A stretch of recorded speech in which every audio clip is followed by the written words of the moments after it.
Ask مفتی طارق مسعود۔ دیکھیں، محرم کے بارے میں غلط فہمیاں بہت ساری ہیں۔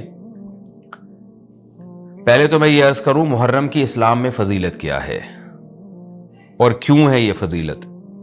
رسول اللہ صلی اللہ علیہ وسلم نے فرمایا کہ محرم کو آپ صلی اللہ علیہ وسلم نے شہر اللہ قرار دیا ہے۔ صحیح حدیث ہے کہ آپ صلی اللہ علیہ وسلم نے فرمایا، صحیح مسلم کی حدیث ہے کہ رمضان کے روزوں کے بعد سب سے زیادہ جو روزے افضل ہیں وہ شہر اللہ المحرم، اللہ کے مہینے محرم کے ہیں، یعنی اللہ کی طرف اس محرم کی نسبت کی جا رہی ہے، تو یہ ایک بڑی فضیلت کی چیز ہے۔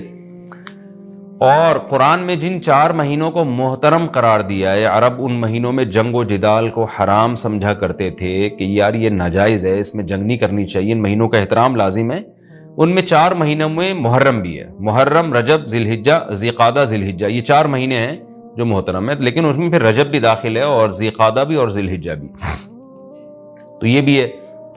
اور 10 محرم کے روزے کی بڑی فضیلت ہے۔ آپ صلی اللہ علیہ وسلم نے فرمایا 1 سال کے گناہوں کی معافی کا ذریعہ بنتا ہے، لیکن آپ نے فرمایا کہ یہودیوں کی مشابہت نہ کرو، کیونکہ یہودی 1 روزہ رکھتے ہیں تو ہم 9، 10 یا 10، 11 2 روزے ملائیں گے، تو یہ محرم کی فضیلت ہے۔ اور یہ کیوں ہے اس کی ہمیں وجہ معلوم نہیں ہے۔ جیسے کسی نے ابھی بھائی نے سوال پوچھا نا کہ اس میں کوئی واقعات ہوئے تھے، تو پہلے میں بتا دوں 10 محرم میں جب نبی صلی اللہ علیہ وسلم نے محرم کے مہینے کی یہ فضیلت بیان کی تو اس کو کسی واقعے کی بیس پہ بیان نہیں کی ہے۔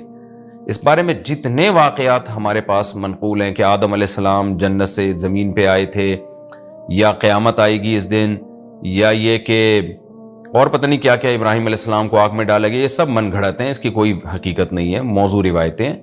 البتہ اس دن موسیٰ علیہ السلام اور بنی اسرائیل کو فرعون سے نجات ملی تھی، اس بارے میں روایت سندن بہتر ہے، یعنی اس کو مستند روایت کہا جا سکتا ہے۔ تو وہ یہ کہا جا سکتا ہے کہ 10 محرم کو موسیٰ علیہ السلام اور بنی اسرائیل کو اللہ نے فرعون سے نجات دی تھی، اسی بیس پہ یہودی روزہ رکھا کرتے تھے اس دن۔ تو یہ روایت کے علاوہ باقی جتنے بھی واقعات ہیں سب من گھڑت ہیں۔